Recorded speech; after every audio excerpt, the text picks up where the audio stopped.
Welcome to Bardonecchia in Italy for this day 3 of the Alpine action at the FISU World University Games Winter. It is the men's Super G.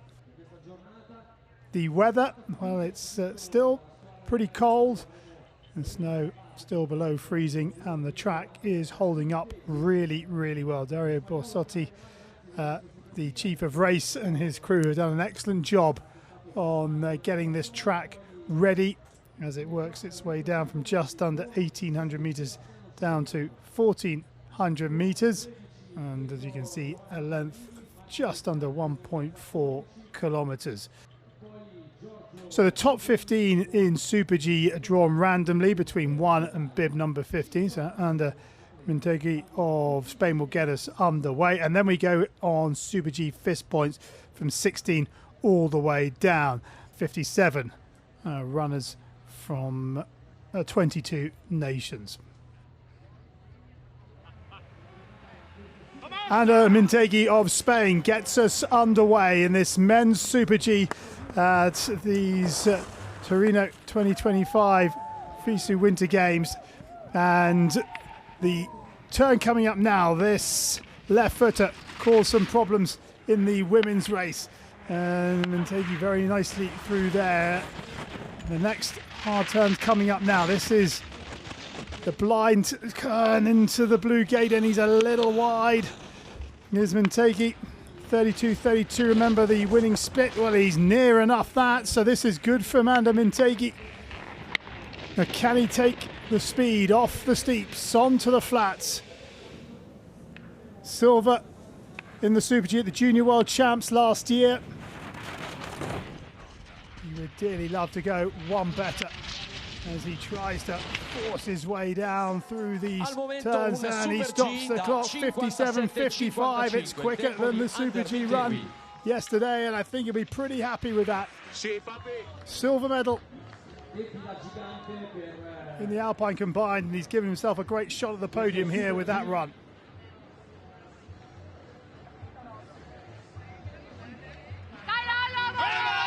Lorenzo Salvati of Italy, not renowned for his Super G. His best Super G finish was 5th for the National Junior Racing Torino of April of 2024. But let's see how he fares here. Oh, he's on the emergency brakes as he prepares for the blaze. Way out to the skier's right-hand side, and he's going to have lost a lot of pace coming back across to the skier's left to make the gate, and he's 3/4 of a second the wrong side of the clock. So huge mistake from Salvati, going from, well, 9 into 10 into 11. Salvati Side of the finish again, just running a little late in the line, and 1.37 quick, but too many errors, I'm afraid, from him.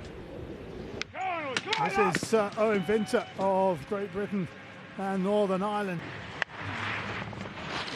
Here comes the key turns, the entry 9 into 10 and 11. Better than Salvati before him. But Vinter, can he get close to 32-35? The answer is he's under half a second off the pace. This is going to have to be really precise and clean on this bottom half for Vinter if he's to claw it back. And he's out. He's got his line wrong. Yeah, he looked wide and he skis out. Huge disappointment for the Briton. Enrico Giacomelli, top-ranked Italian Super G skier here. He had a really disappointing run in the Super G leg of the Alpine combined yesterday. Italy got a really strong Super G team here. Can one of them force their way onto the podium? This is nice so far from Giacomelli.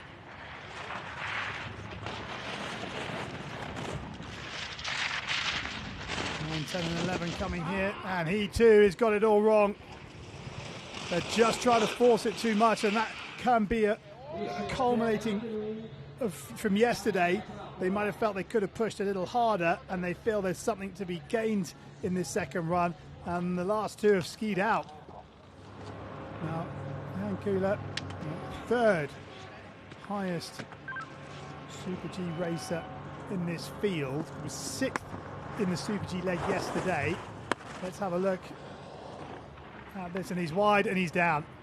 Well, there was the error on the second gate, and he's made a complete mess of it. That's so disappointing. This is Sebastiano Cipriano from Italy, 9th yesterday. Majority of Cipriano's podiums have come in this discipline. Italy on course with Sebastiano Cipriano. Can he deliver a medal for the hosts? Yeah, nice through that gate. Ooh, and then he gets a little low in the line, but gets the ski to bite. Nice from Cipriano on gate 6, that left footer. Here's 9. Oh, he's late in the line. He's very late in the line, and he struggles to get back to that blue gate. Now, what does the clock say? 32.35. Yeah, 0.41. Just too many errors on those opening turns. Now, if he can take the speed off onto this flatter section, there's every chance he could get that back. We saw Sharp yesterday. He was 0.25 behind the fastest time at the split and was 8/10 the right side of the clock at the bottom. So there is a lot of time, and he is out. Well, he's out of the running for a medal, that's for sure, because that's a big mistake right inside of the finish. 1.54, third for the time being, but I'm sure that will be beaten. Emil Nyberg of Sweden, the cousin of Sophie, who has just medalled in the women's Super G. And Nyberg skiing nice on his opening turns. And here is 9, 10 and 11. And how's he going on the split? 32.35 and 3/10 off the pace. Well, Nyberg was third yesterday in the Super G leg of the Alpine combined, and these are good turns from the Swede as he looks to get a second medal of these FISU Winter Games. Got to keep it to the finish. 57.55. He's going to be close, but he's just missed it. 1400ths. Desperately close for Nyberg, who was 4200ths behind Mintegi yesterday, but a lot closer today, but just the wrong side from his point of view.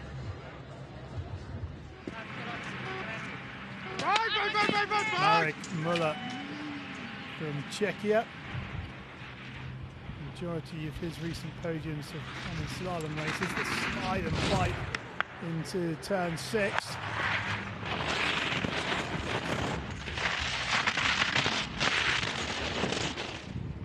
That's okay.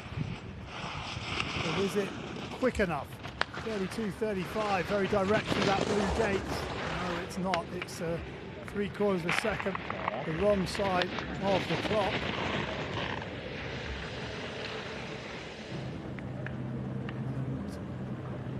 And Muller will try and get these calming on these lower turns.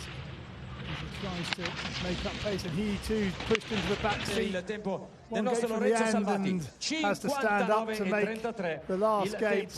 And lots of errors creeping in as these athletes try to push it. I think they feel there's time in this course, and they feel that perhaps it's not quite as steep as they're used to, and therefore they feel that they can push things and push their skiing. And well, the errors are coming as a result.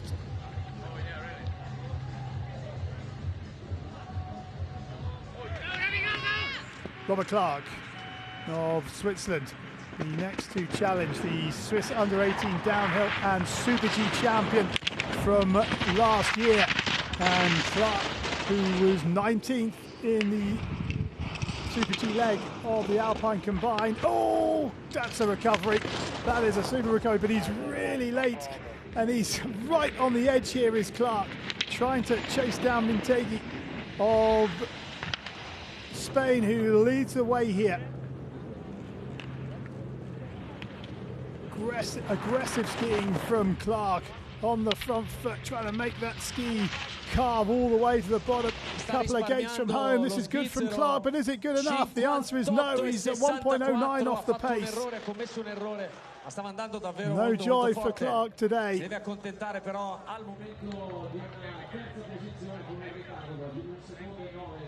Superb recovery. First challenge from Austria. Noah Geiseder next to go. 15th in the Super G yesterday. 5th in the Junior World Championships in this discipline back in 23. 10 and 11 negotiated okay, and another one that gets caught on that inside ski. He is 0.45 the wrong side of the clock. Integi's time starts to look better and better. There's still a couple of challenges to come, so he won't rest easy just yet. 5 more of the top seeds, and we've still got Loic Charles to come as well. 57.55 comes and goes by just over a second, and the podium is now narrowed to 1.06. Bib number 11 is Alexis Baladka from Canada. This is at the University of Calgary. 9, 10 and 11. Oh, far out to the skier's right-hand side, and has to put a lot of pressure on that right ski to make it back. How's it affected him? Well, he's still very much in touch. 1700s. This is good from Baladka. He's got 3 Super G podiums, all in Nikiska in Alberta, 2 times second and 1 times third. But has he got enough to get the better of our leader Mintegi? 57.55. Here comes the Canadian now, tucking for the line. It's under threat, but he's not going to get there. He's third. 0.74 off the pace. So a nervous wait for the Canadian. And that is where it might have all gone for him, because he went too far out to the skier's right.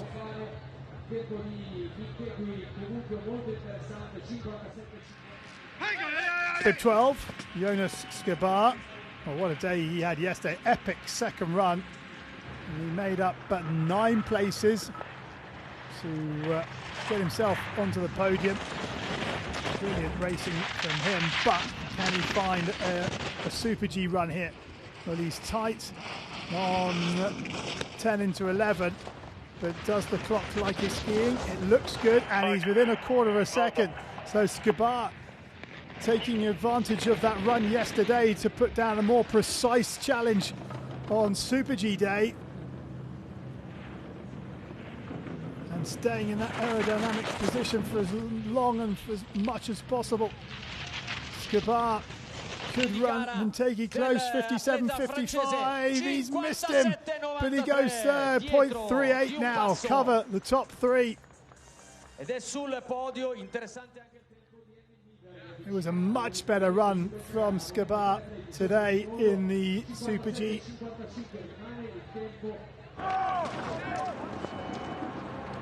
Bib 13, Pietro Mottolini of Italy. Mottolini was 8th yesterday, racing in the University of Denver catsuit.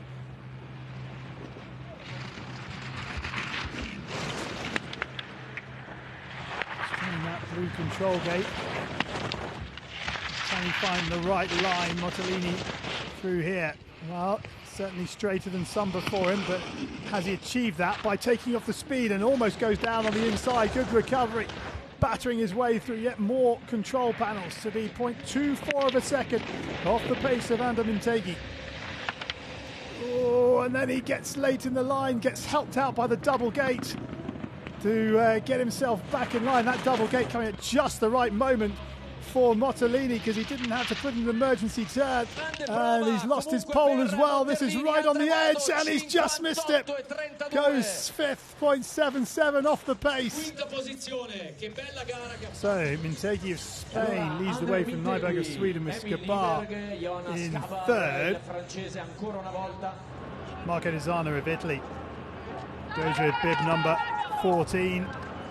Off the steep section, thrown into the air, and he's all over the place. Dizana opens right up. That will catch a lot of wind and slow him down. But how much will it slow him down? And then he's lost the line coming into 10 and 11. And so 32.35. I don't think he's going to be close to that. Yeah, nearly a second off the pace. And it might just snowball as he goes down the challenge even further. The compound effect of those errors on the top section.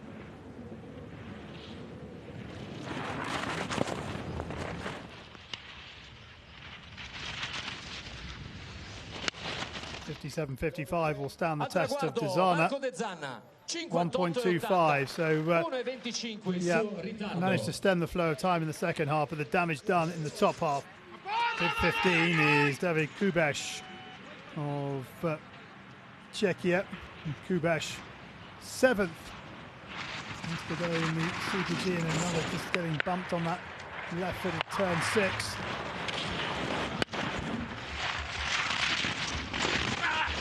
Nine, 10 and 11. And you can hear him battling to try and stay in the line. The hands getting dragged behind the shoulders, pulling the weight back. And 0.6 off the pace for Kubeš.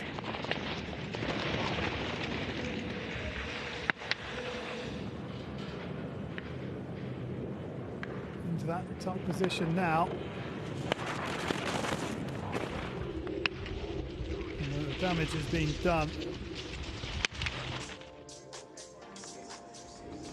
1.026 for the time being for David Kubeš of Czechia.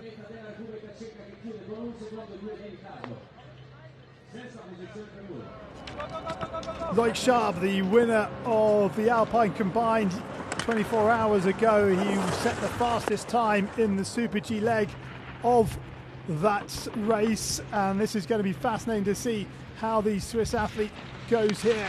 Look at that, it's so strong. Those bumps that have caused so many problems for other racers just skied straight through by Schaab, who's absolutely motoring, and he's gone down on the inside. Loic Schaab, one of the big favourites for this Super G Gold, goes down on the inside and is out. Bib 20, Gino Stucchi of Switzerland, the 5th fastest in the Super G 24 hours ago, and potentially the last real challenge to Adam Mintegi of Spain, who's currently top of the leaderboard, but that looked very heavy on the right-hand ski from Stucchi, and he goes down on the inside and he's all over the place. And Stucchi's chance surely has gone with that error, because he's had to ski a much rounder line on the flat part of the course. It surely adds to the clock. 32.35. And yeah, 1.4 off the pace. Huge disappointment for Gino Stucchi. And a number of racers just perhaps pushing a little bit too hard today. And in the end, maybe Mintegi going 1 was a good place for him to go, because he had nothing to go up against. He was just racing himself rather than anybody else, and Stucchi goes into 13th, 1.82 off the pace. Clément Talarac of France, the next to go. He was a DNF yesterday, 32.35. And 0.6, he's close. Was that a little grab of his left pole to try and stay as aerodynamic as possible.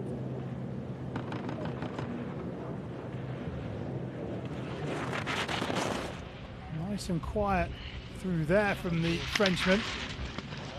0.38 separates the podium. No, he's lost it in the bottom half. 1.16, ninth for him. Di pista 1 secondo e 16. And Theo Zampa is on his way. Inside the top 11 at the split. Can he find or use those TS skills to maintain touch with the top 10?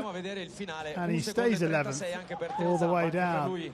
And he enjoys that. That's a good run.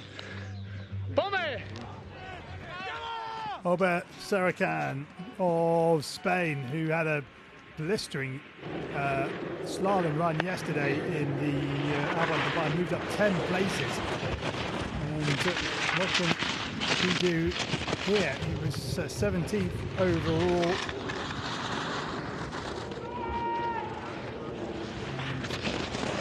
17th in the Super G and 7th overall, and 0.25 of a second. He means business. Spain are skiing really nicely here. Noel Baxter, their coach, said they're really excited and full of confidence, and it shows because Mintegi leads, and here comes Ober Serracanta, who is putting down a flyer. Can he get on the podium? 57.55. He's going to be close. Oh, he's missed it. He's missed it by, what, 0.08 of a second. What a ski from Ober Serracanta. Just misses out on the podium. Jonas Gabar of France will breathe a huge sigh of relief in third place. Mintegi, Thomas Barata of Spain. What can he do? He was 0.69 off the pace yesterday. Here's another opportunity for Team Spain to put one down, and Barata nicely through turn 6, making it look relatively easy compared to some of those before. And this is quick from Barata, gets that right through 9, 10 and 11. How close is he to 32, 35?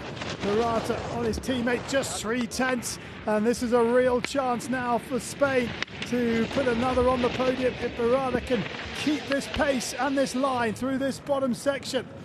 Barata trying to force his way onto the podium and tucking to try and stay as aerodynamic as possible. But Barata, no, he loses it in the bottom half, 1.29. It was an excellent top half, just couldn't bring the pace onto the bottom section.